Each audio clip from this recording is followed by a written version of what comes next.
¿Qué tal? Muy buenas tardes.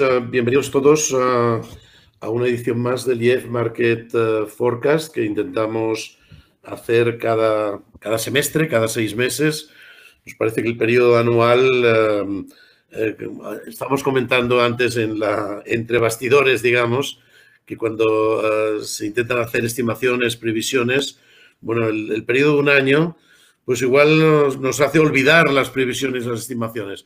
Bueno, con 6 meses es un poco más difícil de olvidarnos, aunque evidentemente todavía es un periodo de más corto plazo de lo que es un año. En todo caso, tampoco las predicciones han de hacerse a 6 meses, sino sencillamente es el ritmo en el que organizamos este webinar online, que también va a ser grabado y que también podréis consultar pues, posteriormente. Bueno, gracias a Luis Torras, que ha compuesto un poco el panel de este IEF Market Forecast de hoy. Muchas gracias. Hoy tenemos un moderador de excepción, Pier Giorgio Sandri, periodista de La Vanguardia. Yo diría que un periodista que de verdad conoce los temas de los que informa, ¿no? Se puede ser, supongo, buen periodista sabiendo informar, pero además si tienes conocimiento de lo que informas y conocimiento importante, pues realmente es de gran agradecer, y esto lo vemos siempre en los reportajes de Pier Giorgio. Tenemos un panel de opinadores, de evaluadores, de estimadores, de analistas y gestores, pues yo creo muy importante. Tenemos a Francisco Márquez de Prado, que pertenece a una gestora importante, JP Morgan. Tenemos a Ramón Alfonso, que además de colaborador académico del IEF, pues es socio director en Gary Investment Managers, y una persona que realmente tiene un conocimiento amplísimo de los mercados. Y tenemos a una gestora de renta fija de excepción. Digo de excepción porque en repetidas ocasiones pues ha obtenido premios y ha sido citada como una gestora de renta fija pues de altísima calidad. Es Ascensión Gómez, de TREA Asset Management. Bueno, yo creo que para mayores presentaciones se lo dejo a Pier Giorgio. Solamente me queda agradecer a vosotros cuatro y a Luis, que ha puesto en solfa el acto de hoy. Pues muchísimas gracias por estar aquí, y muchísimas gracias a los que estáis conectados ya y que seguís conectándoos a medida que va avanzando este inicio del IEF Market Forecast. Sin más, yo me apago, ¿no? Y dejo todo en manos de Pier Giorgio, que va a ser el presentador, moderador y cuestionador después, si tenemos tiempo para preguntas a posteriori. Saludos a todos. ¿Qué tal? Buenas tardes a todos. Muchísimas gracias por la oportunidad de estar aquí, y un especial saludo a todos los que nos están siguiendo desde vuestros dispositivos. Bueno, como decía muy bien Giuseppe, las previsiones hay que hacerlas cada 6 meses. En este caso, 6 meses es un periodo aparentemente no muy largo, pero el mundo ha cambiado muchísimo en estos 6 meses. Por lo tanto, creo que hacer este webinar en estos momentos es necesario, porque si os acordáis en diciembre cómo era la situación, nos encontramos en el pleno de la segunda o tercera ola, con la economía mundial hundida en la peor caída desde la Segunda Guerra Mundial. Y hoy, 6 meses después, nos encontramos con los mercados en máximos históricos. Hoy tiene previsto celebrarse la reunión de la Reserva Federal de Estados Unidos, y tenemos todavía tipos en cero, con el coste del precio del dinero prácticamente cero o negativo en gran parte del mundo, con unos mercados que, como he dicho antes, están en niveles muy altos. Otros economistas en otras épocas hubieran hablado de exuberancia irracional, pero nadie de momento ha empleado esta palabra. Por lo tanto, es evidente que estamos en una situación del todo anómala, en que seguramente hay también mucho ahorro acumulado que se ha constituido durante esos meses de la pandemia, y por lo tanto también es interesante saber, para los que tienen esta posibilidad de dar una salida a esos ahorros, qué hacer con ellos. Y tenemos mercados que han adelantado o apuestan por una recuperación. Vamos a ver con los expertos en qué medida se han excedido o no en sus expectativas. También tenemos una situación bastante extraña o digamos, anómala en la renta fija. El otro día, no sé si algunos lo habéis podido ver, pero tenemos los bonos griegos a 5 años que ofrecen rendimientos negativos. Si me hubieran contado esto hace unos años, no me hubiera creído. Y tenemos incluso países que ofrecen bonos a 100 años. Por lo tanto, es evidente que tenemos los parámetros habituales, los que estábamos acostumbrados a movernos, por efecto de la pandemia han cambiado completamente. Y entonces, creo que es puede ser útil un día como hoy, no tanto hacer previsiones, que cuando se trata de economía siempre es muy arriesgado, pero de establecer unas brújulas, unos puntos de referencias. A mí me gusta mucho navegar, entonces aquí se trataría un poco de ver cuáles son las boyas donde movernos en el espejo de agua para tratar de no salirnos del recinto y tratar de ver por dónde sopla el viento y tratar de ver, como decía, cuáles son los mayores riesgos y cuál es la estrategia más prudente o más conveniente para poder movernos en ese entorno un poco incierto en el que nos movemos. Entonces, empezaremos con un programa general que llevará a cabo Francisco Márquez de Prada, que es el ejecutivo de JP Morgan, un banco de referencia, y como dirían los ingleses, the floor is yours, Paco, cuando quieras. Buenas tardes. Lo primero de todo, agradecer la invitación y voy a tratar de ser breve para que sea lo más útil posible para todos este ratito que vamos a estar juntos. Bien, la situación macro, yo creo que de dónde venimos lo conocemos todos bien. Venimos de una pandemia, un 2020 que luego, después de tocar fondo, parece que el año repuntó. Un 2021 que está siendo muy positivo. Ha habido una breve desaceleración y luego otra vez para arriba con un mayo fuerte. Ahora parece que la clave de lo que habla todo el mundo es, ¿habrá inflación? Vale, parece que ha habido una aceleración en los precios. ¿Esa aceleración en los precios es permanente? ¿Llevará a que los bancos centrales retiren estímulos? ¿Qué pasará con los estímulos fiscales que habían adelantado los gobiernos? ¿Vale? Parece claro que el mayor problema que teníamos hace unos meses, que es qué pasará con la vacunación y el ritmo de vacunación, ya empieza a aclararse. De hecho, tú vas por la calle y se respira un ambiente muy distinto al que se respiraba hace unas semanas o unos meses. Así que parece que por ese lado lo tenemos claro. Ahondando un pelín más en el de dónde venimos, debemos tener claro cuál es el origen del parón que tuvimos el año pasado. Las crisis económicas se pueden producir por shocks de oferta, shocks de demanda. En este caso, lo que ha habido es un parón en la demanda bestial. Es decir, de un día para otro se cerró todo, ¿vale? Y se trató de mantener artificialmente a bases de estímulos de política fiscal y de política monetaria. Ahora que empieza a reabrirse y empiezan a funcionar las cosas, hay que ver cómo se van retirando esos estímulos para que no se genere un sobrecalentamiento de la economía, ese difícil equilibrio que muchas veces lleva las políticas de estímulo de la demanda, ¿vale? Hablamos de renta fija, renta variable, pero también hay que hablar de las diferencias geográficas y sectoriales que están siendo muy importantes y las distintas rotaciones. Pues no debemos olvidarnos, ¿vale?, que el año pasado los mercados tampoco subieron mucho, pero hubo sectores que subieron muchísimo y otros que se quedaron atrás. Y dentro de las zonas geográficas nos ha pasado lo mismo. Por lo tanto, es muy importante saber y entender qué es lo que está pasando en cada tipo de activo, en cada zona geográfica y en cada sector dentro de cada tipo de activo y de cada zona geográfica. Pues esas dispersiones lo que generan son oportunidades muy importantes para lo que es la gestión activa. Si empezamos geográficamente, vamos a empezar por la principal economía, Estados Unidos, y allí la pregunta es el crecimiento. Lo tenemos claro que hemos vuelto a una senda de crecimiento. Y la inflación, ¿no? Yo en mi nota tenía puesto G versus inflación. Es decir, ¿qué es lo que va a pasar?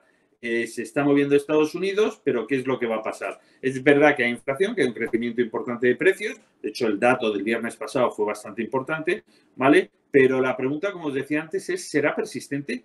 Esto va a tener unos efectos muy importantes sobre lo que son los mercados de renta fija, ¿vale? Donde ahora puede haber determinados riesgos o determinadas composiciones debido a los cupones que hay que puedan generar algo más de volatilidad de lo que estamos acostumbrados actualmente. Eso también genera importantes oportunidades, ¿vale?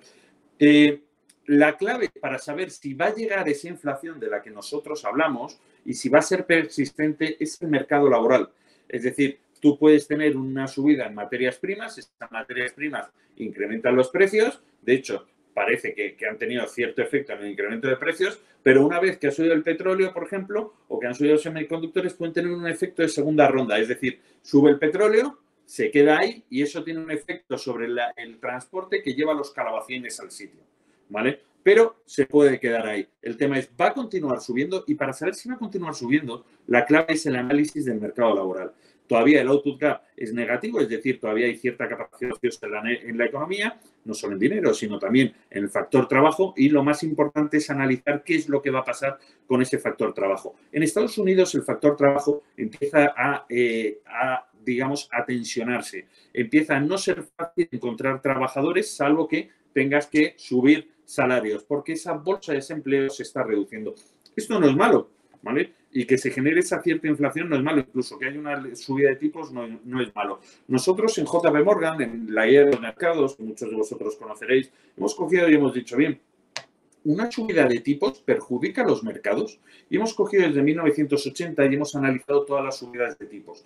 Y lo que nos hemos dado cuenta es que hay una, digamos, se podría trazar una recta, ¿vale? Que lo que nos dice es que efectivamente existe una correlación positiva entre la subida de tipos de interés y la subida de los mercados, siempre y cuando los tipos de interés estén por debajo del 3,5 o 4%, ¿vale? Que es la situación en la que nos encontramos actualmente. ¿Por qué? Porque es verdad que se suben los tipos, se suben por algo bueno, que es que las cosas están funcionando, pero por otro lado tenemos unas tasas de descuento mayores, con lo cual existe un desequilibrio. Ese punto de equilibrio parece que está en torno al 3,5 o 4%, con lo cual no nos da miedo la subida de precios o que sea persistente siempre que se encuentre controlada y los tipos no suban por encima de determinado nivel.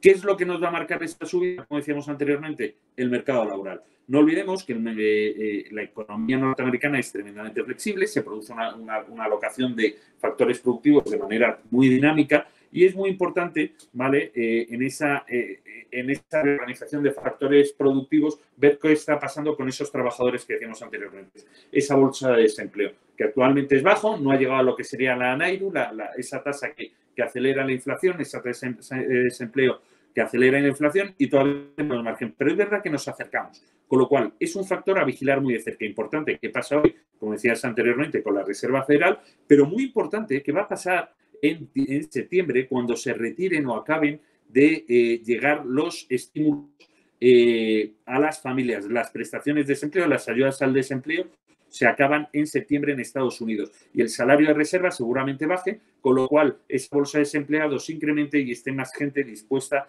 a aceptar empleo. Hay que analizar con cuidado qué es lo que va a pasar en ese momento, ¿vale? Mientras tanto, vemos que las compañías pues, han estado sorprendiendo con beneficios empresariales. Pues pensamos que alrededor del 20% iban a superar expectativas de beneficios y han sido casi la mitad de las compañías las que nos han sorprendido, ¿vale? Vamos a vigilar de cerca mercado laboral y qué va pasando con los beneficios de las compañías. Si pegamos el salto y nos venimos esta parte del charco, nos venimos a Europa, aquí la película es algo distinta. Primero porque vamos detrás en el ciclo económico, ¿vale? Pero después también porque toda esa película que veíamos antes de la flexibilidad y cómo es dinámico de Estados Unidos alocando los factores productivos, especialmente el factor trabajo, en Europa no pasa exactamente lo mismo. Esto lo que genera es que pueda llevarse a que haya distintos ciclos económicos porque el output sea diferente en los distintos países. Y es algo muy importante a vigilar. Y todo esto lo que genera son importantes oportunidades para aquellos gestores, tanto de renta fija como de renta variable, que tengan capacidad para diferenciarse y buscar oportunidades para la gestión activa. ¿A qué me refiero con esto? Vemos como Alemania las tasas de desempleo están bajando de manera rápida y hay en otros países donde debido a mayores rigideces no están bajando las tasas de desempleo de la misma manera. Con lo cual, no se está produciendo esa reducción del output gap de manera combinada y nos puede llevar a que haya distintos ciclos. Eso es algo muy importante.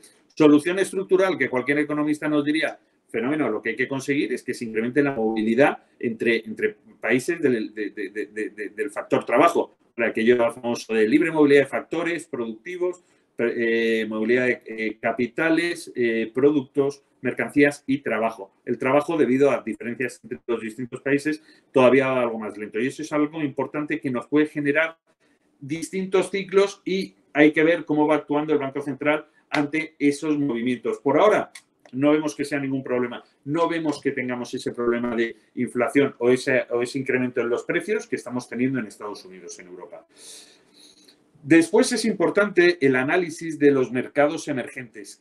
Cuando hablamos de los mercados emergentes, solemos tener la costumbre de hablar de todos los mercados emergentes, cuando lo más curioso es que los mercados emergentes no tienen nada que ver unos con otros. La subida de materias primas ha beneficiado a algunos países y ha perjudicado a otros.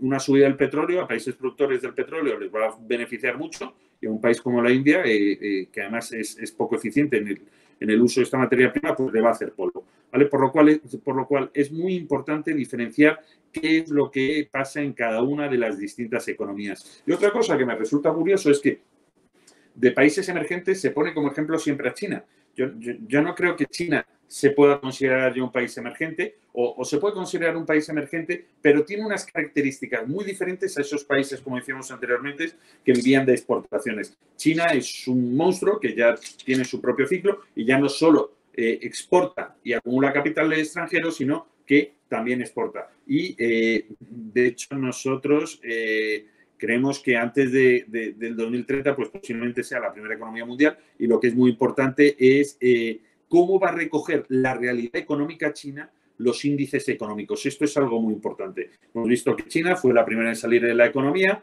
ahora ha tenido una pequeña desaceleración en los mercados chinos, fundamentalmente porque han comenzado ya a subir tipos. Como sabéis, es de una manera un poco especial, porque son bastante rudimentarios y lo hacen todavía a través de los coeficientes de caja, los incrementos de tipos de interés o cómo enfrían ellos la economía, ¿vale? Después tenemos otro país también clave, India, donde estamos monitorizando muy de cerca qué es lo que está pasando con COVID, ¿vale? Porque es verdad que van muy por detrás en el ritmo de vacunación y que están teniendo ciertos problemas. Es algo muy importante.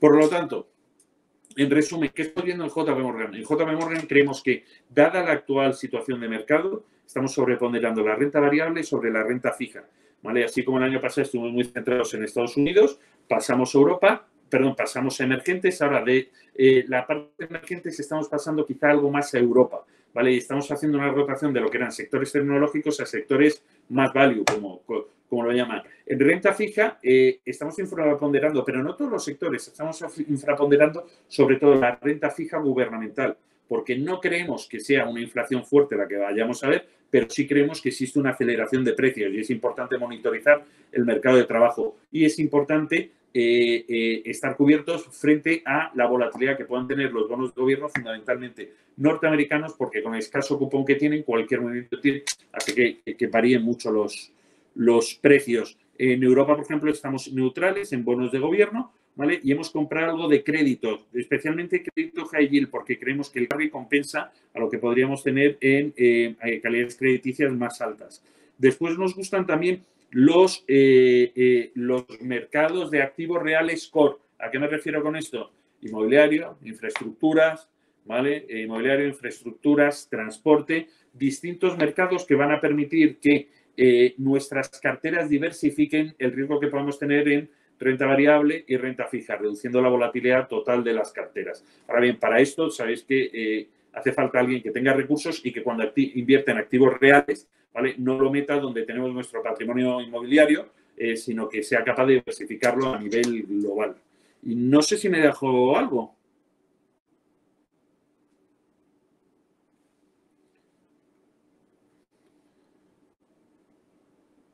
Sí, Paco, decía que si quieres recuperar algo lo podemos ver después en el momento de las preguntas. Entonces, si os parece bien, yo daría la palabra a Ramón Alfonso, que es el colaborador, bueno, es socio director en GAR Investment Managers y, bueno, colaborador académico del IEF y nos dirá algo más sobre renta variable. Así que, Ramón, adelante.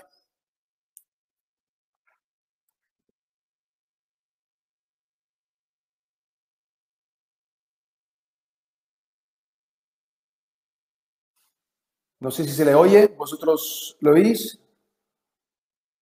Perdón. Disculpad, ahora acabo de reconectar el... Perfecto. Ramón, ahora pues sí. adelante, puedes empezar. Pues nada, Luis Torras me comentó, me propuso un título que era Oportunidades en renta variable. Yo estaba muy interesado en escuchar la presentación de Paco, dando esta visión estratégica, y directamente yo diría que Josep Solé hizo también una reflexión de decir, cuando tienes que hacer previsiones de renta variable, acabas muchas veces utilizando la media histórica de los últimos 10 años. Bueno, pues yo, para ser fiel al comentario de Josep Solé, aquí os he puesto 10 años de historia de índices. Esta vez he sacado dos cosas, una de índices, y eso además liga con cosas que ha explicado Paco. Pues he puesto ahí pues la rentabilidad en tasa anual de distintos índices de distintas bolsas mundiales y la variación absoluta en los últimos 10 años acumulada. Y entonces aquí nos aparece, bueno, pues que hay mercados como el japonés o la bolsa india, el Standard & Poor's, el índice mundial, el MSCI World, que lo han hecho muy bien. Y luego aquí he puesto otra tabla que es lo mismo, pero tomando de los sectores del MSCI World, pues indicando otra vez, poniendo como base el año 2011, pues cuáles han subido más y cuáles han subido menos. Y entonces, pues nada, es para tener una especie de mapa de navegación en el cual pues os aparece ahí pues que tecnología, pues el que más, seguido de temas de sectores de estos de sanidad, consumo discrecional, y entre lo peor pues ha estado energía, ha estado materiales, finanzas, digamos, ahí tenemos una gama. Y creo que eso a mí me sirve para tener una idea. Y ahora haré una pasada muy rápida, que es lo mismo, pero puesto en forma de unos cuantos gráficos. Y otra vez aquí he marcado algunos que los he seleccionado como muy destacados, como estos son gráficos que muestran 10 años hasta el pasado viernes, hasta el pasado día 11 de junio, y por tanto ahí se ve pues que del año 2012 hasta junio del 2021, pues nos aparece el Standard & Poor's, que lo ha hecho muy bien, el MSCI World, la bolsa de Shanghai, la bolsa de Rusia, la bolsa de India, y tenemos ahí, y eso ahí ligo con el tema este de la rotación, pues está claro ahí que el Eurostoxx 50 y el IBEX pues se han quedado ahí, pues han sido poco brillantes en esta década. Si hago lo mismo, pero utilizando sectores, y otra vez la misma gráfica de 10 años, pues he seleccionado algunos sectores. Simplemente he seleccionado algunos de los muy buenos y algunos de los muy malos o, digamos, poco destacados. Entonces está clarísimo que el de tecnología de la información lo ha hecho muy bien, salud, industriales, finanzas. Vemos de forma muy clara el súper repunte en industriales o en finanzas que han tenido en este año, o en consumo discrecional, donde vemos este fortísimo repunte. Y luego tenemos el de energía, pues que básicamente ha ido siguiendo. Vemos la recuperación estos últimos meses, pues con el precio del petróleo, por ejemplo, pero globalmente tenemos un periodo muy largo en el que hemos tenido correcciones de precios. Y como yo lo que quería era hablar sobre oportunidades, pues antes de empezar a hablar de las oportunidades, quería aprovechar para hacer una reflexión. Entonces, aquí voy a utilizar la mención a Warren Buffett, y aquí lo que nos dice es: lo importante es escoger buenas empresas y seguir en ellas en tanto en cuanto sigan siendo buenas compañías. Y luego hay este decálogo, esta serie de puntos de inversores en valor con éxito, y es analizar la empresa, pensar de forma independiente, ignorar el mercado, pensar a largo plazo. Recuerda que inviertes en un negocio, invertir en buenos negocios a un precio atractivo, que es un punto muy importante. No dejarse llevar por las emociones, invertir para llegar a los objetivos propuestos, invertir en los momentos adecuados y mantener las antenas siempre abiertas. Y simplemente para ponerle números, pues he puesto dos columnas. He marcado hasta el pasado día 10 de junio, pues año por año, pues la rentabilidad de la empresa de Warren Buffett, Berkshire Hathaway, contra el Standard & Poor's 500, y luego he marcado en verde, en azul y en en un color rosado, pues los años que Berkshire Hathaway lo ha hecho mejor que el índice en la tercera columna, los años que lo ha hecho peor que el índice y por tanto de ahí lo que sacamos es que Berkshire Hathaway pues ha subido más que el índice Standard & Poor's, pero no te asegura que ser siempre o que siempre va a acertar, es decir, por tanto no es todos los años voy a ganar, sino que simplemente tendré años mejores, años peores y por ejemplo, en los 2 últimos años pues fueron más flojos que el índice, este año lo está haciendo mejor que el índice. Podríamos pensar en seleccionar valores, y aquí he dejado esta transparencia como recordatorio, pero la idea sería, si yo tuviera que buscar oportunidades en renta variable, más que centrarme en pensar si tengo que hacer value o growth, o al final es una cuestión, yo diría, de... Siempre he pensado que hay una frase que me gusta, que es la de considerar que cuando uno invierte en bolsa hay una parte que es técnica y una parte que es muy artística. Artística en el sentido de que tienes que pensar qué es lo que estás seleccionando y qué es lo que estás buscando. Y aquí he puesto, pues, posiblemente ideas. Si tengo que identificar oportunidades, y ahora ya pondré algunos nombres y daré paso a digamos, lo voy a dejar abierto para hablar en el momento del debate, pues yo diría, me gustan globalmente compañías que se expanden más allá de sus mercados nacionales, que tengan servicios, productos, tecnologías o modelos de negocio que sean disruptivos, que tengan capacidad de aprovechar las nuevas tecnologías, que tengan un mercado potencial elevado.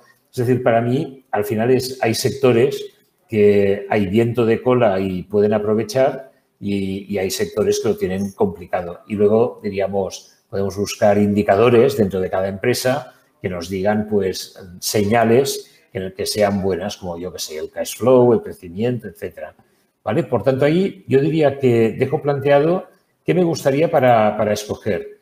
Y diría que hoy en día, para pensar sectores que tengan viento de cola, podemos buscar empresas más innovadoras o menos innovadoras, pero yo creo que lo que está de fondo y que seguramente seguirá estando con nosotros en los próximos 3, 5, 10 años, pues es temas relacionados con el cambio tecnológico, con la demografía, temas de cambio climático, temas de la rápida urbanización, especialmente en las economías asiáticas y en Latinoamérica, por ejemplo, y en África, y luego temas relacionados con los nuevos consumidores en economías asiáticas. Y ahí siempre pongo un ejemplo que es de viajar varias veces a distintos países latinoamericanos o asiáticos, es observar que a medida que han ido pasando los años, ves perfectamente cómo ha habido una verdadera revolución y que hay una emergencia muy fuerte de una nueva clase de consumidores. Por tanto, eso está ahí y por tanto, a mí esas ideas me sirven. Y aquí puede haber una selección de empresas, de algunas más modernas y otras menos modernas. Una que es, digamos, de una clásica sería John Deere, la de maquinaria agrícola, una empresa muy bien gestionada con 190 años de historia. Podríamos tener un Microsoft, que es un ejemplo muy bueno de una compañía que ha sabido adaptarse continuamente y crear un negocio de crecimiento muy estable que es resistente posiblemente a crisis y a situaciones, digamos, adversas. Por tanto, me parece un buen ejemplo. Otro ejemplo podría ser Sika, que es una compañía suiza, una química suiza que se ha especializado, entre otras cosas, en temas como adhesivos y que está presente en un montón de países. Podríamos buscar empresas, digamos, más tecnológicas como podría ser Nvidia, por ejemplo, empresas que hacen maquinaria médica, y es algo que en, digamos, empresas como Thermo Fisher o Danaher no han dejado de crecer en la medida que hay una parte del mundo muy grande que está invirtiendo grandes cantidades de dinero en mejorar continuamente sus sistemas de salud y precisan de equipos médicos. Y así podríamos ir buscando historias, es decir, hay montones de ideas que podemos sacar de ahí. Y simplemente para acabar esta exposición, yo aquí he marcado varias, digamos, de los ejemplos que he mencionado, he seleccionado 4, pero solo me voy a parar en uno, que es Microsoft. Microsoft estos días está en una zona muy cercana a máximos históricos. nunca había estado tan arriba en precio. Entonces, a mí muchas personas a veces me dicen, bueno, pero estamos comprando una empresa en máximos. Y diríamos, bueno, pero Microsoft, justamente, este gráfico que ustedes están viendo es el gráfico de los últimos 2 años de precio, pero podríamos haber puesto un ejemplo de los últimos 10 años de precio y lo que tendríamos sería una empresa que ha logrado mantener, digamos, un mejor comportamiento y que como empresa pues, ha logrado mantener una buena tasa de ROE, un buen crecimiento de beneficios, con una deuda muy moderada, con buena generación de flujo de caja y con una gran capacidad de innovar, adquirir nuevas empresas, involucrarlas dentro, ir evolucionando desde los sistemas, digamos, podríamos decir, del Windows clásico antiguo, a ir evolucionando hasta el sistema en la nube y todos los nuevos, digámosle, servicios que da. Es decir, este es yo creo que es un caso muy bueno de una empresa que tiene el tamaño de un superpetrolero, porque finalmente es una de las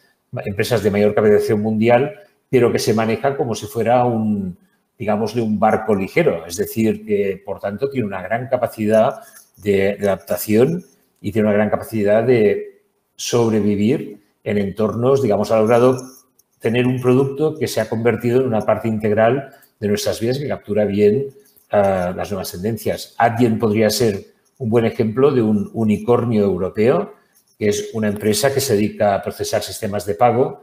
Y aquí siempre la gran pregunta sería, ¿cuál será el futuro? ¿El futuro serán los bancos clásicos o será estos nuevos, digámosle, estas nuevas empresas de servicios financieros? Pues posiblemente en casos como Adyen, por ejemplo, pues es una empresa que no ha dejado de crecer y que cada vez más está más presente en grandes plataformas para procesar sus pagos de sus clientes. Y, por tanto, pues ahí está. Y puse otra que era IDEX, para poner otro ejemplo radicalmente distinto. IDEX es un laboratorio farmacéutico norteamericano, pero que tiene plantas de producción en montones de países y que está especializado en temas veterinarios. Por tanto, esta compañía que tiene ya pues, muchas décadas de existencia aprovecha una tendencia, bueno, una es de que hay una parte que es servicios veterinarios para todo lo que sería pues, las vacas, los cerdos, los caballos y todo lo que corresponda, pero también está claro que hay un apartado que les ha dado un gran empuje y es algo que se ha incorporado en nuestra sociedad, que es que las personas invierten mucho dinero en cuidar sus mascotas. Por tanto, todos aquellos que... yo vengo de una casa de campo y cuando yo era jovencito, un perro, pues cuando se hacía mayor o estaba enfermo, pues se le sacrificaba. Y eso suena muy duro, pero es como se hacía hace 50 años atrás. Y por contra, hoy en día, probablemente, si tienes un perrito, pues muy probablemente te plantees llevarlo al veterinario, probablemente aceptes que se opere o que le hagan un tratamiento. IDEX está en este nicho. Y, por último, aquí he puesto Caterpillar. Podríamos haber puesto Caterpillar o Deere, cualquiera de estas empresas de maquinaria. Es una empresa cíclica. Esta está claro que es una empresa que tiene sus más y sus menos, pero está en un nicho de mercado y que también, digamos, es una empresa que fue fundada en 1925. Por tanto, tiene prácticamente 100 años de historia y se ha sabido adaptar a los cambios tecnológicos y a los cambios de la sociedad y al cambio, digamos, a las sociedades mineras y de todo lo que haya sido necesario. Y yo aquí cerraría, yo al final, mi conclusión de esto que estoy presentando básicamente sería decir, para mí la renta variable ofrece grandes oportunidades. Sigo pensando de que es una buena manera para armar o construir una cartera en la cual podamos fijar qué es lo que queremos, pues buscar carteras que predomine pues empresas digamos más estables, con mayor crecimiento, con distintos criterios, pero lo que está claro es de que hoy en día en un mundo muy global podemos buscar muy buenas oportunidades y esas existen aprovechando justamente las grandes, lo que he venido a llamar aquí y lo que ahora está de moda denominar las grandes macrotendencias, es decir, las megatendencias están con nosotros y entonces yo no asociaría nunca megatendencia igual a crecimiento o empresas de crecimiento, sino que puede haber empresas que estén asociadas a las megatendencias y que claramente son negocios que seguramente en los próximos 5, 10, 15 años seguirán con nosotros y seguirán prosperando. Y acabo, antes mencioné a Warren Buffett y volveré ahora a mencionarlo en la despedida porque hace 4 años atrás, 5 años atrás concretamente, el señor Warren Buffett en la Junta General de Berkshire Hathaway hizo una declaración que le llamó la carta a Mary. Y Mary es su esposa y le dijo, cuando yo fallezca o cuando no esté, le recomendaba a su esposa de que invirtiese una buena parte de su capital directamente en el Standard & Poor's 500 y otra parte, pues una parte en liquidez para poder, digamos, no tener que sufrir en el día a día de las variaciones del mercado. Pero cuando hablaba del Standard & Poor's 500 decía, y finalmente decía, Standard & Poor's 500, dice, es un buen ejemplo de la capacidad de la economía, y en este caso de la bolsa, de adaptarse a las nuevas situaciones. Y él decía, en 1952,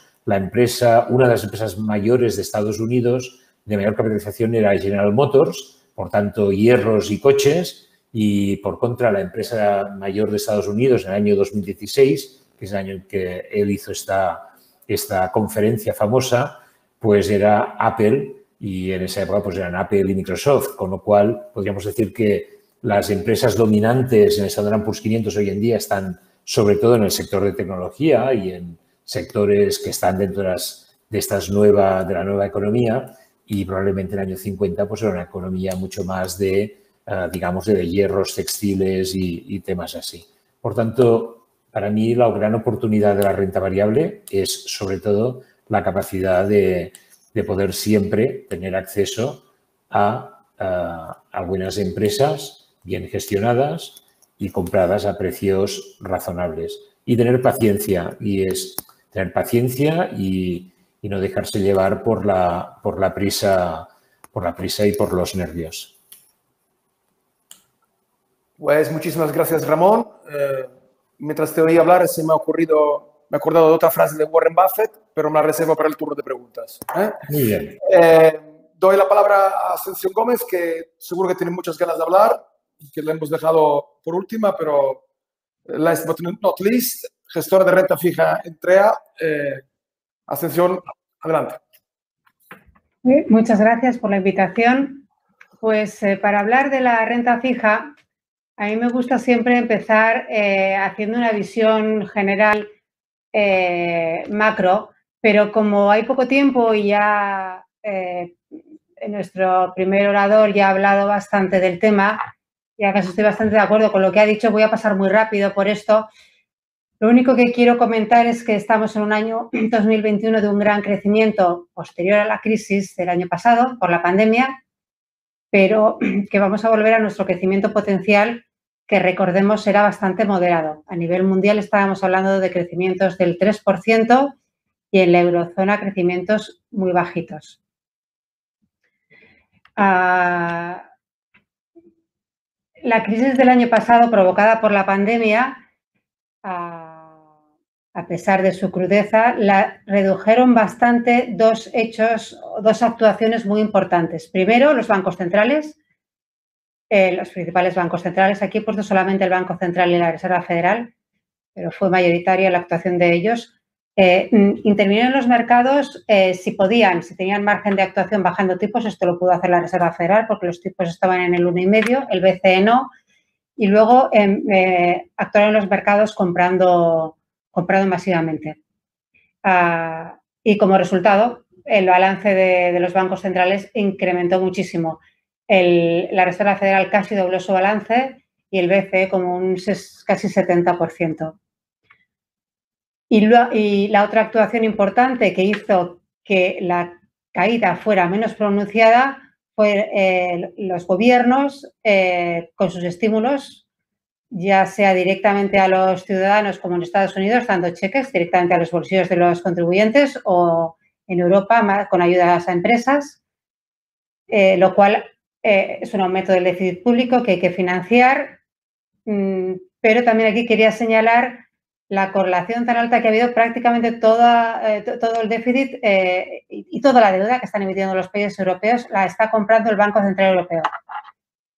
Incluso en Italia, que tuvo que hacer una ampliación excepcional para cubrir su mayor déficit, todo lo ha comprado el BCE. El otro factor que está ahora en boca de todo el mundo y que hace temer una subida de tipos es el tema de la inflación, pero también Paco de JP nos ha hablado de la inflación. Estoy muy de acuerdo con lo que ha dicho. Lo que nosotros pensamos es que sí que es verdad que ha habido una subida de precios industriales, ha habido una subida de materias primas, no de todas, pero mayoritariamente de casi todas, sobre todo del petróleo. Pero al menos en Europa eso no se está viendo en la subyacente. Sí que vamos a tener unos 4 meses de lecturas positivas de inflación altas, pero vemos que no va a ser, que es un tema temporal. No vemos que se pueda mantener el tiempo por el tema del empleo, porque hay mucho desempleo. En Estados Unidos es verdad que está habiendo subidas en los salarios, pero porque hay gente que le sale más a cuenta recibir el subsidio del Estado que ir a trabajar. En cuanto se retiren esos estímulos en septiembre, la situación va a cambiar. Vemos difícil que pueda haber mucha inflación. Por lo tanto, no es un tema que nos preocupa excesivamente. Como consecuencia de las actuaciones de los bancos centrales, lo que vemos es un mercado inundado de liquidez. Esa es la masa monetaria medida en términos de M1 o M3 y un montón de bonos en terreno negativo. Si cogemos un índice global, pues con todas las monedas core, pues estamos entre un 20 y 25% en terreno negativo. Si solamente nos centramos en bonos en euros, el porcentaje asciende al 40%. Por lo tanto, la situación de partida es complicada para la renta fija. Si entramos más en detalle, los dos activos básicos que hay en la renta fija son la deuda pública, o sea, la deuda de gobiernos, y la privada, que es el crédito. A nosotros, en principio, nos gusta más y nos ha gustado siempre más el crédito. En la deuda pública hemos visto muy poco valor en los últimos meses. Pero la situación ha cambiado ligeramente en las últimas semanas, meses. En Estados Unidos, con el miedo, con el temor a la inflación y la recuperación tan rápida, se empezó a hablar ya de la subida de tipos, que tal vez se produzca en el 2023. Y entonces, estos son los gráficos de los bonos a 10 años en Estados Unidos, España y Alemania. Bueno, pues con esas expectativas de que el tipo de 10 años se pudiera ir al 2%, bueno, pues hubo una subida muy importante del tipo de 10 años, porque el año pasado había llegado a estar al 0,50 y ahora estamos en el 1,60. Y esto se ha contagiado también en Europa. En Europa, aunque haya habido contagio, no vemos ningún movimiento por parte del BCE. Vemos que es imposible que suba tipos y veremos si puede retirar los estímulos, que también lo vemos difícil. De todas maneras, también ha habido un repunte de tipos, no se ve muy bien el gráfico, pero a finales de año en España estábamos con toda la curva negativa, toda la curva hasta el 10 años. El 10 años estaba prácticamente en cero y Alemania venía del menos 0,70 y ahora está en menos 0,20. Es un movimiento importante. Y en estos niveles, aunque no nos entusiasma la deuda pública, pues puede ser interesante tener algo. Desde el punto de vista fundamental, no tiene mucho sentido porque los déficits públicos, como comentaba antes, de los países europeos están aumentando, se han ido a niveles muy altos, eso hay que financiarlo y, en teoría, eso debería significar una subida de tipos. Pero como tenemos a los bancos centrales interviniendo, es un mercado totalmente intervenido y esta subida de tipos ha sido permitida por los bancos centrales, en cuanto llegue a unos niveles que consideren que esté de unos niveles razonables, van a salir a comprar. Por lo tanto, nos parece que pueden ser niveles para comprar, y sobre todo los periféricos. A nosotros nos gusta especialmente España e Italia. Lo que no tiene sentido es comprar en negativo. También nos gusta el bono americano, no vemos que se pueda ir mucho más allá del 2%. Pensamos que los niveles que se puede mantener en el rango donde está, entre el 1,40 y el 1,70, porque la subida de tipos, cuando se produzca, pensamos que será muy moderada. Y entonces ya hay suficiente pendiente en la curva. Otra cosa que queremos comentar es la pendiente de la curva. Venimos de pendientes muy planas y es la pendiente 2,10 en Estados Unidos, España y Alemania. Pues ahora en Estados Unidos estamos con una pendiente de 145 puntos básicos. Son niveles muy interesantes para entrar porque la reducción de la pendiente será o bien porque los tipos a corto suben, muy factibles, si hay alguna, cuando se vea más claro que suban los tipos, aunque no lo vemos tampoco muy a corto plazo, o porque bajan los largos. En todo caso, el carry es interesante en la parte larga de la curva. Nos parece como bastante poco arriesgado en estos momentos tomar posiciones en la pendiente de la curva. Luego, por otro lado, comentar también la alta correlación que hay entre la pendiente en Estados Unidos y los incrementos en ISM, un indicador de confianza de la economía. En la medida en que esos incrementos ya no se están desacelerando, es muy posible que la pendiente se reduzca algo. Y en cuanto al crédito, que es el activo que más nos gusta, sí que somos conscientes de que los spreads de crédito están en mínimos. Si vemos un gráfico largo desde el 2000, bueno, pues ajustados por duración, los spreads de crédito, tanto de investment grade como de high yield, pues están en zona de mínimos, las valoraciones son exigentes. Pensamos que más que nunca hay que ser muy selectivos, hay que ir de la mano de los analistas para tratar de encontrar cosas pues un poco diferentes, que no, emisiones nuevas que salen al mercado, que no son tan conocidas o que no tienen rating. En el gráfico de abajo hemos puesto el diferencial del, no se ve la leyenda, hemos puesto el diferencial del W, o sea, el primer escalón de high yield respecto al investment grade, y también está en zona de mínimos, por lo tanto el high yield no nos entusiasma. Sí que es verdad que a veces por necesidad hay que invertir en high yield porque es lo único que paga, pero yo diría que mucho cuidado porque no sé si paga el riesgo que tiene. En todo caso, el high yield o bien estar en una parte de la curva que tiene pendiente y que merece la pena, o en partes cortas que tampoco paga especialmente, pero que si hay un risk-off y los spreads aumentan, tampoco vamos a sufrir demasiado. Además, en el ciclo en el que estamos es un ciclo muy atípico porque es una recuperación rapidísima de unos meses, un año. Cuando luego volvamos a una situación de normalidad, tampoco tiene tanto interés el high yield. En los gráficos de la derecha hemos incorporado los emergentes comparados con los bonos en dólares y en euros. Arriba es el investment grade, llama la atención lo que se ha ajustado los emergentes. Ya no tiene nada de prima respecto al mercado en euros, por lo tanto, las valoraciones también son muy exigentes. Y en high yield sí que el emergentes tiene más valor, es la línea negra, aunque aquí hay que tener en cuenta que emergentes incluye, o sea, el high yield es desde el W hasta triple C, y esto está comparando con el W, que no es totalmente comparable, o sea, se está comparando con un crédito mejor. Aparentemente hay más valor en emergentes, en empresas sólidas, que por estar topadas por el riesgo país, pues no pueden tener un rating mejor, pero que pueden ser, que son compañías sólidas. Estoy pensando, por ejemplo, en Petrobras, que es un high yield, pero es por el tope que tiene el riesgo país. Entonces, bueno, como conclusión, pues yo diría que después de este crecimiento para recuperar la crisis del año pasado, pues esperamos un crecimiento moderado. No vemos inflación, lo vemos como un efecto temporal, pero no en el largo plazo. Entonces, los tipos vemos que van a seguir bajos durante bastante tiempo, al menos en la zona euro. E incluso en Estados Unidos, aunque haya subidas de tipos, pensamos que serán muy moderadas. Estamos en un nuevo entorno de tipos, no vamos a volver a ver los tipos que había hace unos años. Pero en este entorno de tipos se pueden conseguir rentabilidades positivas. Entonces, más importante que nunca es la gestión activa, porque los bonos, pues cada vez, sobre todo el crédito, tiene cada vez más, tiene mucha correlación con la renta variable. Entonces, bueno, pues hay veces que las valoraciones son muy exigentes y hay que salir de los bonos y entrar en otras cosas alternativas. Aprovecharía la volatilidad, aprovecharía la pendiente de la curva ahora para entrar en largos y luego, bueno, hay que ser muy selectivos en el crédito y por supuesto, tener una elevada diversificación. Y esto es todo por mi parte.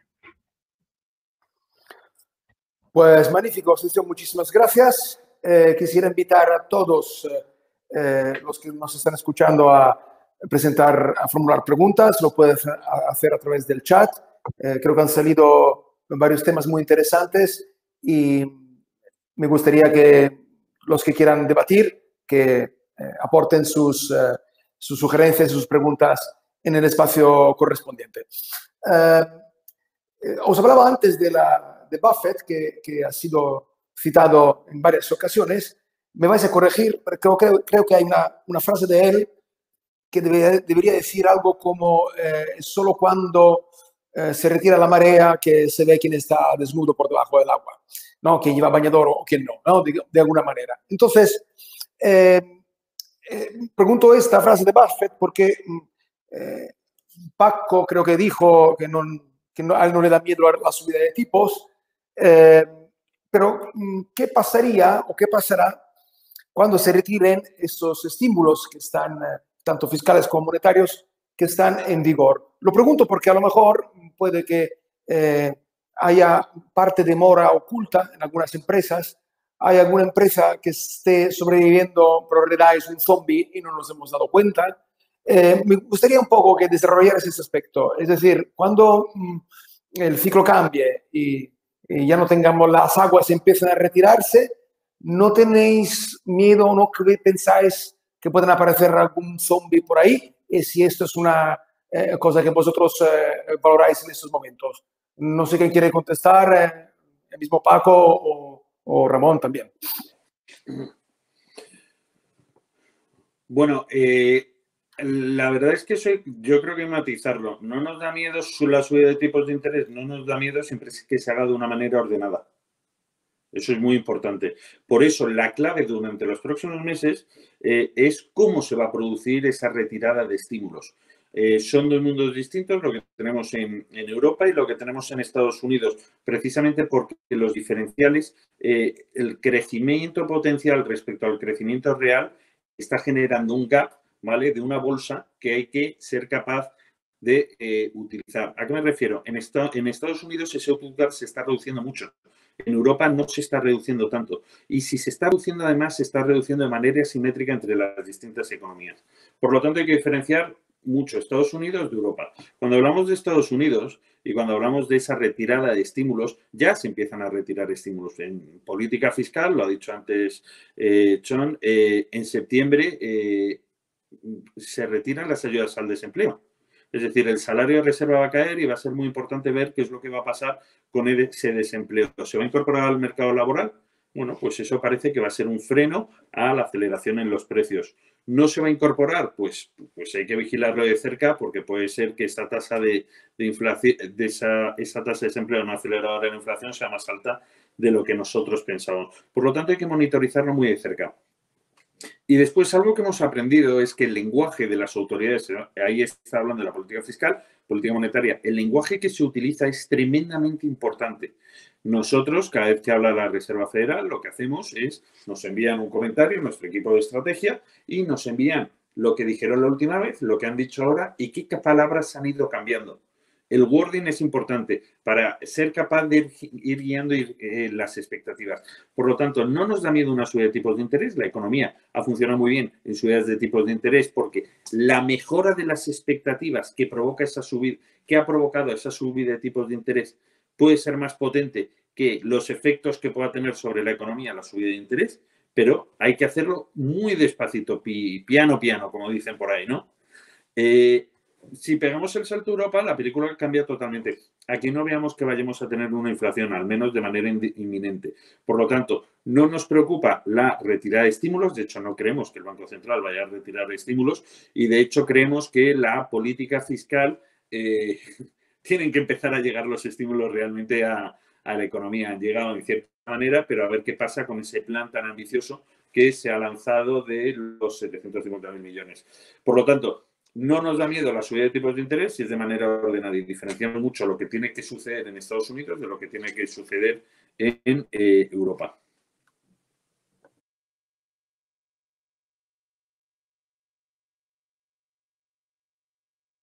Ramón, ¿quieres añadir algo?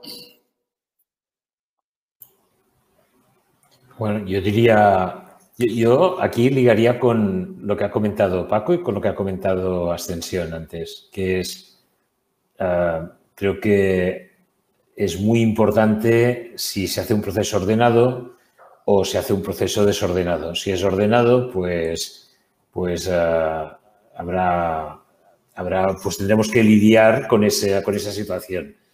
Y lo que estoy de acuerdo con la Ascensión es de que yo creo que la capacidad para que puedan subir los tipos de interés es limitada. Es decir, yo en realidad todo el planteamiento de la estrategia que estoy haciendo se basa en, uno, de que va a haber un proceso razonablemente ordenado del wording y de ir gestionando las expectativas, y también la segunda parte es que la capacidad de que pueda haber una subida de tipos de interés al 3, 4, 5% la veo una probabilidad extremadamente, digamos, extremadamente baja o inexistente. Y creo que el límite es una subida muy, digamos, limitada. Y por tanto, pero eso siempre que pasa genera incertidumbre en los mercados. Y cuando se genera incertidumbre, pues empiezas a tener dudas, sectores, no sé qué, la gente empieza a preocuparse.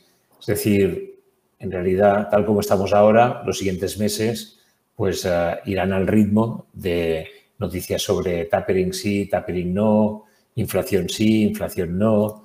Y aquí lo importante es tener claras las ideas de cuál es tu estrategia de mercado aquí. Y tener claro, como acaba de decir Ascensión, de decir, oye, que quiero hacer una gestión activa y dónde quiero estar y qué oportunidades puedo tener, porque yo creo que ese yo creo que es el momento más importante para poder sobrevivir en este entorno, que es tener ideas claras, no dejarse llevar por los pánicos.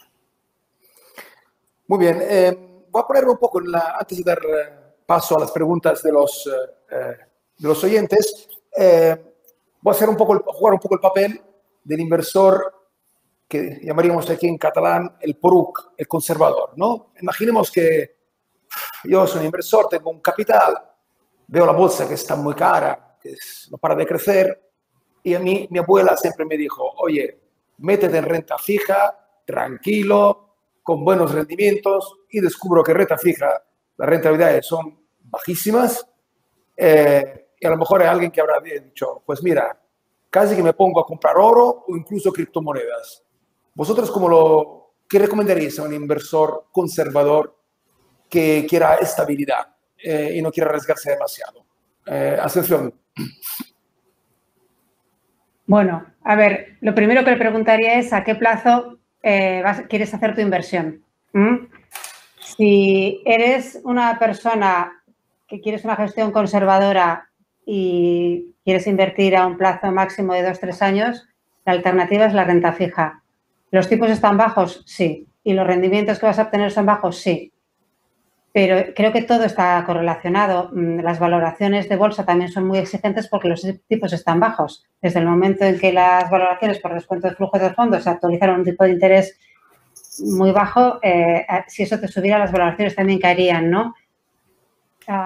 Yo creo que si uno es consciente de la situación en la que está y de lo que se puede esperar, hoy en día obtener una rentabilidad positiva entre 0,5 y 1% está muy bien. Si lo que quieres es preservar el capital y obtener una rentabilidad moderada, esa sería la inversión, ¿no? La renta fija. Ahora bien, si la inversión es a largo plazo y es una inversión que no te importa, que no la vas a mirar durante meses y no te importa en algún momento tener alguna pérdida, pues posiblemente lo mejor es la renta variable. Obviamente, la respuesta del libro es: lo ideal es tener 3 bolsas, una a corto plazo para tus necesidades a corto plazo, otra que serían los monetarios o renta fija corto, otra a medio plazo, que ahí sería un mixto o renta fija largo, y una bolsa de inversión a largo plazo donde te irías a renta variable o activos con más riesgo. Voy a dar paso a una de las intervenciones aquí que nos han llegado desde el chat. Ha habido varios comentarios, creo que esto estaba en la presentación de Ramón, sobre la rentabilidad que ha registrado el IBEX en los últimos años, que farolillo el ojo. ¿Cómo se explica esto, Ramón, que el IBEX haya ido tan mal? ¿No hay que invertir en bolsa española en estos momentos?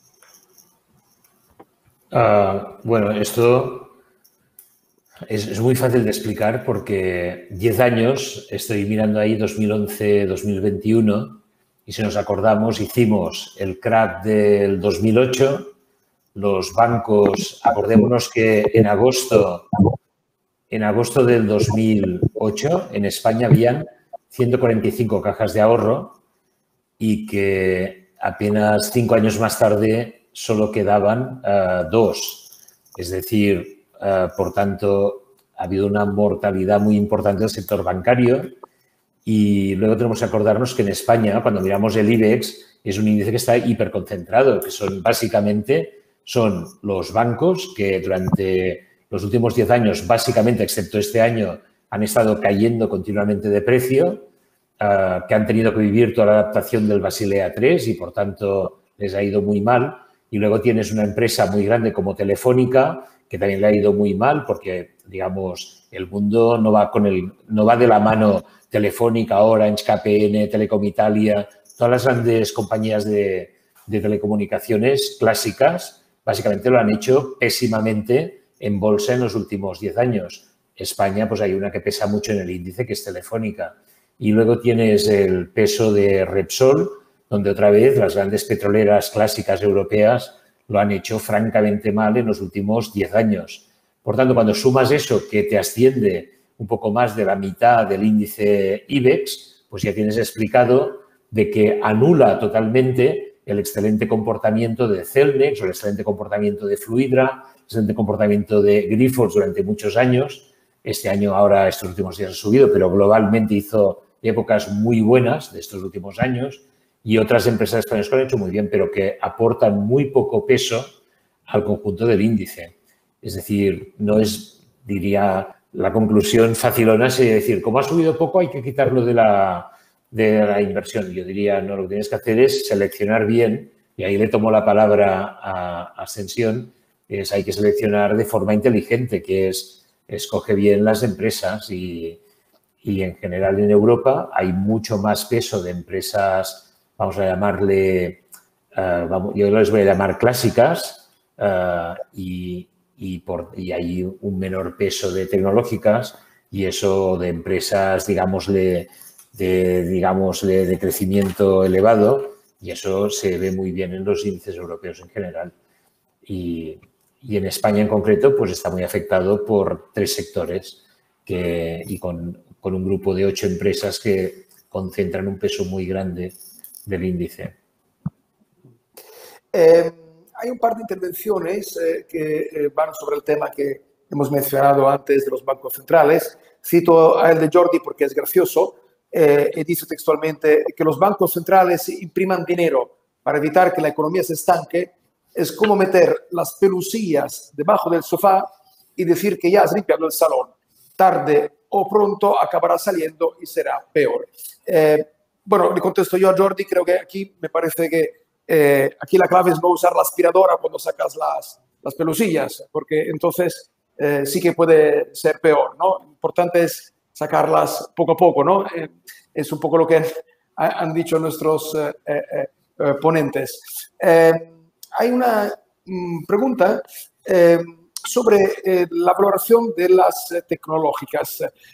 ¿Hasta qué punto las fuertes recompras de acciones debido a la financiación barata pueden distorsionar la valoración de estas grandes empresas? Porque es cierto que tanto Microsoft como Alphabet como Apple han llevado a cabo políticas de recompra de acciones que evidentemente luego esto se ha reflejado en el precio. De hecho, la pregunta es si el valor de las tecnológicas que forman parte de esas macro tendencias de las que hablaba Ramón es distorsionado o tal vez teniendo en cuenta también el contexto real de posibles riesgos en cuanto a competencias, en cuanto a introducciones de nuevas tasas, es decir, un marco regulatorio que podría ser hostil hacia este grupo de empresas. ¿Vosotros qué opináis? ¿Cómo lo veis? Yo si quieres, empiezo tomando un poco la palabra. Queda claro que antes, cuando hice mi presentación, hay varios criterios que debes tener en cuenta al analizar una empresa. Está claro que una de las cosas que hay que vigilar cuando analizas una compañía, y en este caso las tecnológicas, pero las tecnológicas y otras, porque eso lo practica toda clase de empresas, es el uso, por ejemplo, de las recompras de acciones y de técnicas para mejorar o darle mejor brillo al beneficio por acción. Entonces, yo diría que cuando uno analiza, no debería nunca mirar los números simplemente porque mira la cifra del PER o la cifra del beneficio por acción, sino que hay que siempre hacer un chequeo para verificar que la empresa realmente esté creciendo en beneficios y que mantenga... Si recuerdan, en la presentación ponía varios criterios que miraría al mirar una compañía y decía, para mí es muy importante entender bien que la empresa crezca en ventas, crezca en beneficio en EBITDA, por ejemplo, crezca en beneficio neto y que crezca en flujo de caja y que sea un negocio, que esté bien gestionado, etcétera. Y eso es lo que hace que entonces puedas analizar correctamente si están aplicando técnicas de recompra de acciones o de otras fórmulas para crear, digámosle, mejoras de valor un poco artificial. Es decir, al final, para mí, esa es la clave, que es llegar a tener un criterio para decir, oye, ¿en qué punto esto es disfrazar o, digámosle, esconder un poco el problema y, por tanto, estoy comprando algo artificial o estoy comprando una empresa de buena calidad? No es una respuesta un poco larga, es una respuesta un poco técnica, pero que normalmente si solo miramos las recompras y solo miramos el PER, nos vamos a equivocar, porque hay que mirar la calidad de ese PER y esa es la clave, la calidad. Creo que se ha entendido muy bien. Hay una pregunta para Asunción. Preguntan que si puede volver a desarrollar aquel concepto que entiendo yo que era de gestión activa, cuando se retiren los estímulos fiscales, de qué manera hay que combinar la renta fija a largo plazo y la renta fija de los emergentes en un contexto también actual de inflación. Si puedes un poco volver sobre este tema porque nos preguntan un poco esto. Sí, pero no entiendo muy bien la pregunta porque, vamos a ver, los estímulos fiscales. En Europa veo muy difícil de momento que se vayan a retirar. Y en Estados Unidos el principal estímulo que veo que es muy fácil de quitar, que ya han hablado de quitarlo, va a ser los cheques a los contribuyentes. Si nos centramos solamente en ese efecto y con un análisis muy simplista, yo diría que el efecto de eso no crea inflación, al contrario. Porque lo que hemos visto es una correlación muy elevada en las ventas al por menor en Estados Unidos cuando hay esos cheques a los contribuyentes y aumentan las ventas. Y cuando no llega el dinero a los contribuyentes, se paran las ventas. Por lo tanto, si se retiran esos estímulos, el efecto proveniente de este tema sería una menor presión inflacionista. Por lo tanto, no veo la relación entre los estímulos fiscales y la inflación. En Europa, las ayudas están para quedarse durante mucho tiempo, en nuestra opinión. No son fáciles de quitar y no vemos inflación. Ahora bien, la cartera ideal, si es lo que me están preguntando, ¿cómo sería? Pues sí, sería un mixto de emergentes, sobre todo porque emergente es una palabra muy amplia que entra todo. Si intentamos ver un poco qué es lo que nos gusta más, yo diría, nosotros en China no hacemos nada, en Sudamérica hay empresas muy buenas que nos gustan, África es más arriesgado, es difícil encontrar compañías de buena calidad crediticia y una zona que nos gusta mucho y que tiene buenos ratings, aunque sean high yield, pueden ser pues W o W más, es Europa del Este. Hay muchas empresas estatales que incluso que pertenecen al gobierno, pero por pertenecer al gobierno y el gobierno no tiene un buen rating, pues el rating está capado hasta W, pero son compañías muy sólidas. O sea, quiero decir que entrar en emergentes no significa necesariamente añadir mucho más riesgo. Entonces, hay que tener un poco, la cartera ideal es que tenga un poco de emergentes, que tenga un poco de high yield, que tenga un poco de deuda subordinada, que tenga un poco de divisa también. Intentar encontrar una mezcla adecuada de todos los activos de más rentabilidad, pero también, claro, siendo conscientes de que eso es asumir un poco más de riesgo. Muy bien. Quería un poco, me parece, si no me equivoco, que los tres coincidís sobre el hecho de que la inflación va a ser provisional o temporal. No he percibido ninguna alarma de vueltas a tasas de inflación como las que eran las que llegamos a tener en otros ciclos económicos hace mucho tiempo. Yo no sé, pregunto para asegurarme un poco de esto, porque no sé si hay alguna parte de esa subida de la inflación, en qué medida se debe también a efectos estructurales. No sé si, por ejemplo, algunas materias primas cuya subida ha sido espectacular en los últimos meses, difícilmente van a retroceder. Me refiero, por ejemplo, a ciertos metales o minerales que son esenciales para ciertas industrias tecnológicas. También me pregunto en qué medida las tensiones comerciales con los embudos que hay en el transporte marítimo y comercial, que se han multiplicado por 3 o por 4 en los últimos 6 meses, en qué medida van a disminuir en un tiempo razonablemente breve. Entonces, entiendo que los salarios, vosotros en el mercado laboral consideráis como el elemento principal en el que fijarse para ver si estamos hablando de una inflación, de una subida persistente o provisional. Pero vosotros descartáis a este punto que la inflación a medio plazo llega a ser un problema. Os pregunto claramente porque esa es la gran pregunta que se están haciendo muchos inversores en los mercados. Y como los tres coincidís, os lo voy a preguntar, más que nada para descartar dudas. No sé si Paco quieres contestar. Sí, bien. Claro, aquí los matices son importantes. Estamos hablando de Estados Unidos, no de Europa, ¿vale? En Europa no vemos que vaya a haber una aceleración de precios y de hecho, el objetivo es mantener estímulos para que seamos capaces de llegar al objetivo del Banco Central. Bien, en Estados Unidos, la inflación, ¿qué es? Un incremento de los precios. ¿De qué precios? Pues hay que ver si coges la subyacente o si coges la general. La subyacente, como sabes, es mucho más estructural debido a que quitas esos componentes más volátiles de los que hablábamos anteriormente, ¿vale? Subidas puntuales de la inflación, de la inflación no subyacente, inflación, digamos, en términos generales, tiene menos importancia que variaciones al alza de lo que sería la inflación core, ese subyacente, ¿vale? Nosotros creemos que va a haber incremento de precios, que ese incremento de precios puede ser algo mayor de lo esperado si el mercado laboral, ¿vale?, empieza a tensionarse, que apunta a que se está tensionando, pero nosotros no vemos que la inflación vaya a ser un peligro. Es que ese concepto es muy... De hecho, la inflación es algo sana, por eso los bancos centrales tienen un objetivo de en torno al 2%, o incluso hay académicos que te dicen que debería estar en el 3, 3,5 o 4%. ¿Vale?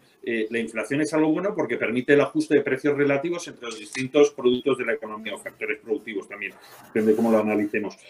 Lo que no creemos es que esa inflación o ese incremento de precios vaya a generar daños en la economía. Todavía tenemos margen.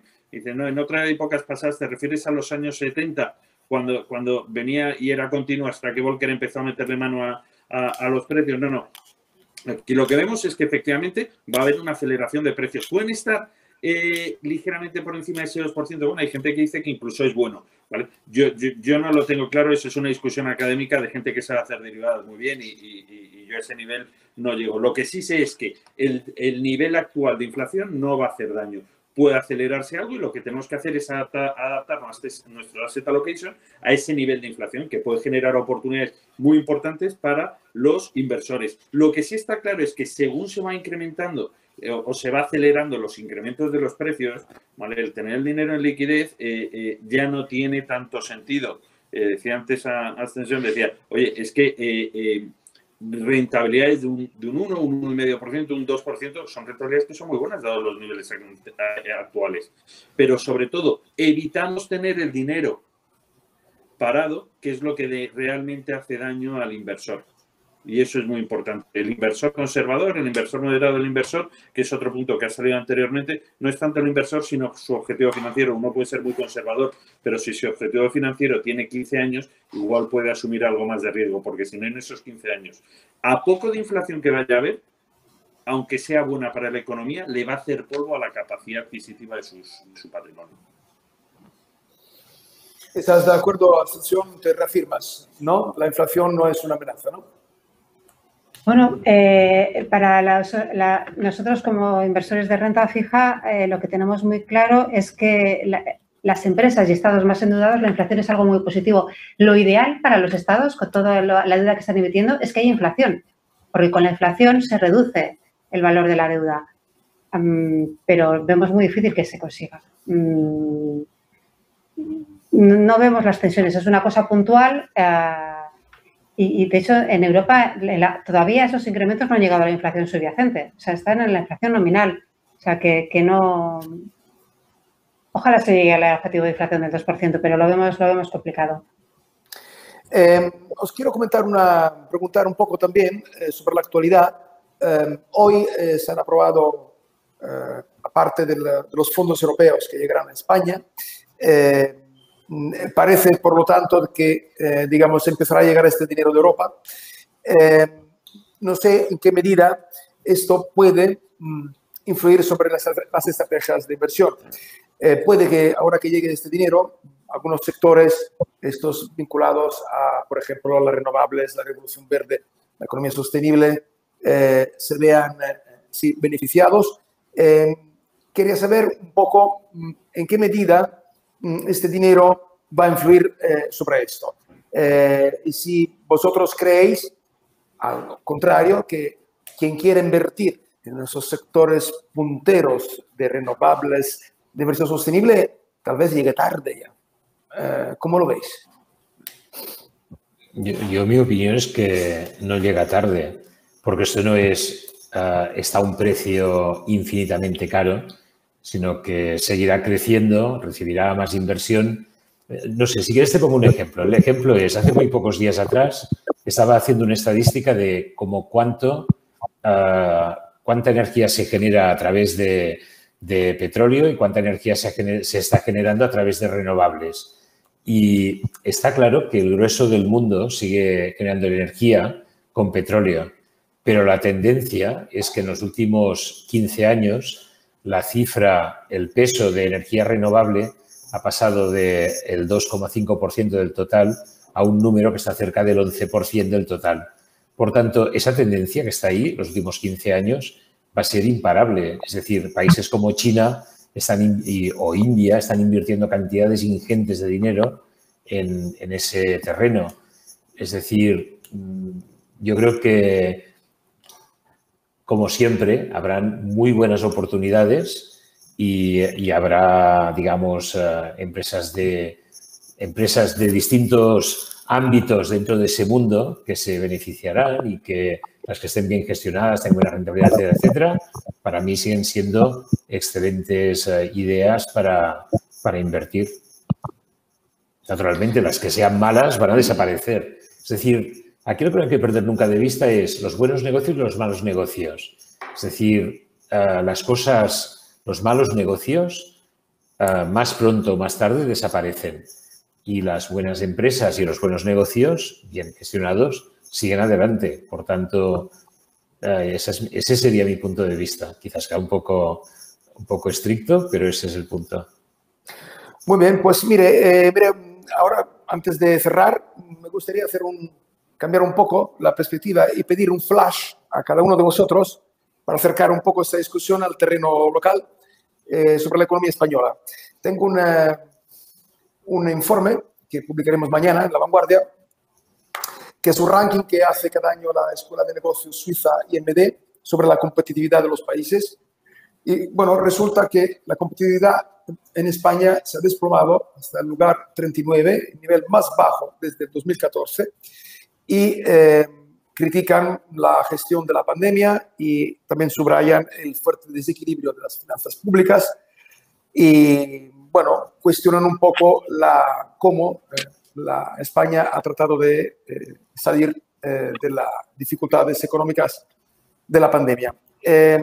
Yo me gustaría que, aunque no sea estrictamente mercados, que brevemente cada uno me dijera si se ha hecho bien o se ha hecho mal y cómo veis España en los próximos meses, cuando tenga que acaben los estímulos y se tenga que empezar a devolver la deuda que se ha contraído. Hacemos en orden, Paco, Ramón y Ascensión.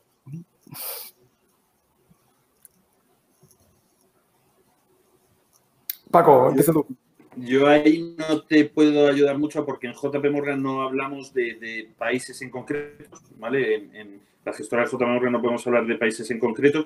Lo que sí te puedo decir es que en el momento en que tengamos gol, esta Eurocopa no la llevamos. Pero en cuanto a la productividad en concreto española y qué medidas se han tomado y si han sido correctas, ahí no podemos pronunciarnos. Discúlpame.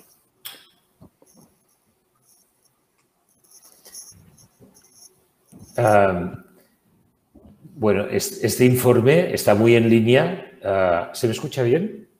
Sí.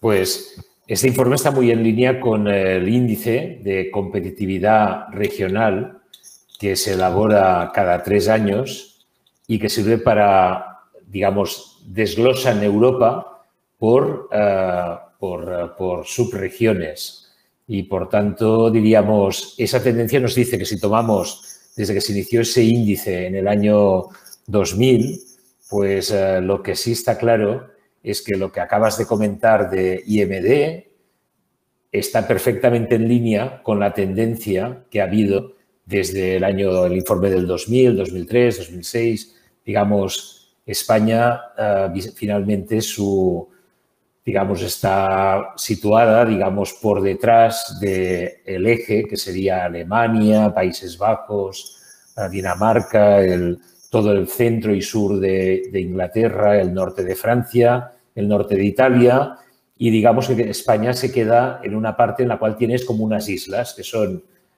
el País Vasco, Euskadi, tienes Cataluña, tienes la zona de Madrid y luego alguna zona más, pero básicamente diríamos lo que dice IMD, pues lo podemos utilizar un poco más políticamente para dar caña con el tema de la pandemia, ¿no? Que queda bien, pero no nos descubre, a mí no me descubre nada distinto de lo que sacaría de los informes de la Comisión Europea.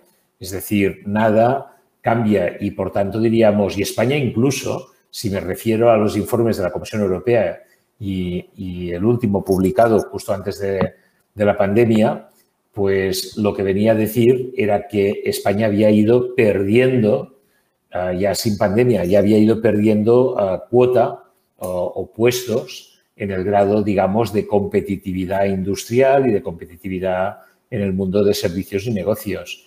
Por tanto, un país que tiene un sesgo muy fuerte hacia el turismo y tiene un sesgo muy fuerte hacia la construcción y que tiene relativamente poca densidad industrial o que está muy centrada en unos sitios muy concretos, pues ya te da un poco la imagen del informe de IMD. Pero a mí los informes estos siempre trato de separar la parte profunda, que es la que a mí me preocupa, que es la de la economía española y de su posicionamiento como economía española, y luego los temas políticos, que es aprovechar para meterle caña al gobierno de turno, que dices, vale, pues que le metan caña, pero que es un proceso que lo hemos vivido después de haber tenido el gobierno socialista, el gobierno popular, es decir, llevamos, si tomo la tendencia de los últimos 20 años, hemos pasado varios gobiernos y la tendencia ha sido progresivamente floja.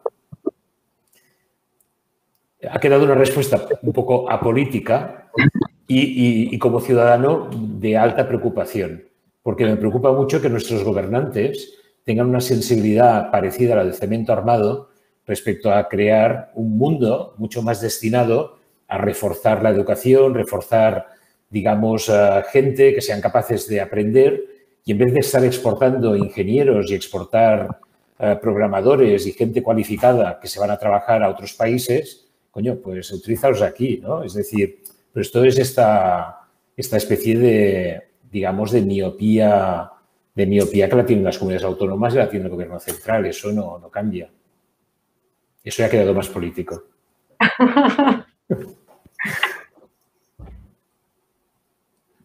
No se escucha. Perdón, Ascensión, ¿quieres añadir algo político, económico, como quieras? Yo suscribo totalmente lo que ha dicho Ramón. Estoy totalmente de acuerdo con él. Siempre se pueden hacer las cosas mejores. A la hora de invertir, nosotros invertimos en empresas bien gestionadas, que lo hacen bien y ya está. Más allá del gobierno de turno. Muy bien. El tiempo se acaba. Me parece que ha sido un debate interesante.